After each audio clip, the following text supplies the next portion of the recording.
Ensuite, la partie ferme, on a maintenant deux variables d'entraxe, une entraxe pour le plancher qui est distinguée de l'entraxe pour les fermes. On va pouvoir copier-coller une partie de ferme sur une autre ferme. Et on va également pouvoir coter de manière automatique les talons fictifs. On distingue maintenant l'anthrax des fermes. Donc là, ici, j'ai à la fois des fermes qui sont en anthrax 90 et j'ai également les anthrax des poutres posy qui sont en 625. Donc là, si j'édite, on voit que j'ai maintenant deux variables texte, une pour la toiture, une pour le plancher.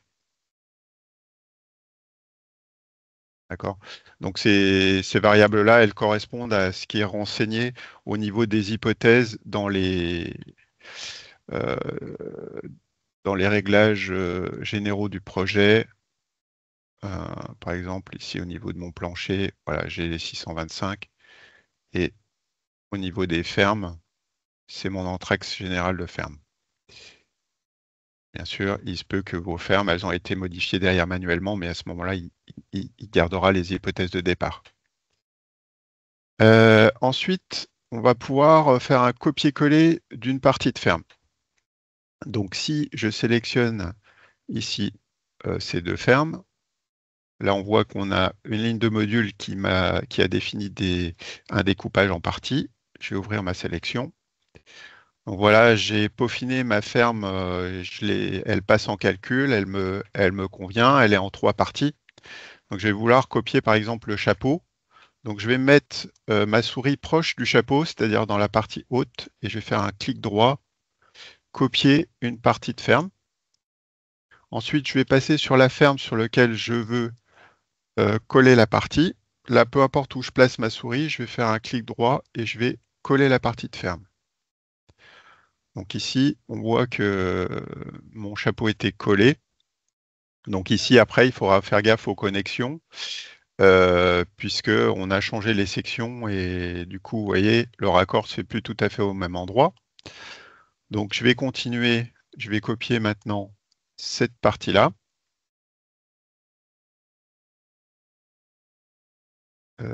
Pardon, copier la partie de ferme. Je reviens sur ma deuxième ferme, je vais coller la partie. Donc là, comme je suis sur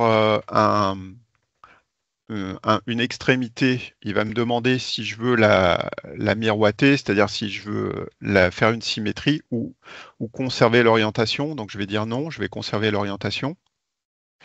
Et donc j'ai ma partie de ferme. Et il ne restera plus que la dernière partie qui, elle, a été construite différemment puisque j'ai un troncage.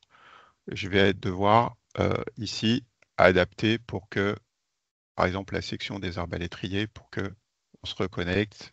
Là, bien sûr, il nous met un connecteur. Il faudra lui dire que je veux, par exemple, un connecteur mixte pour que ma ferme soit à nouveau en plusieurs parties. Concernant les talons fictifs, donc nous avons des fermes avec un talon de 50 et donc la coupe n'a pas été faite sur l'entrée, ce qu'on appelle un talon fictif. Donc on a de nouvelles cotations. Donc,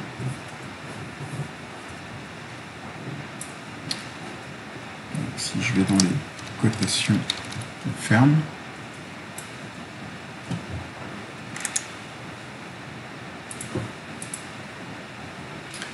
je vais aller sur les longueurs de pièces. Je vais pouvoir définir ici une cote au niveau du talon fictif. Et pour les hauteurs de pied, donc je vais activer la hauteur de pied et je vais cocher talon fictif. Je vais pouvoir lancer une cotation automatique et donc notre talon de 50 a bien été coté et la longueur des arbalétriers va jusqu'à ce talon fictif.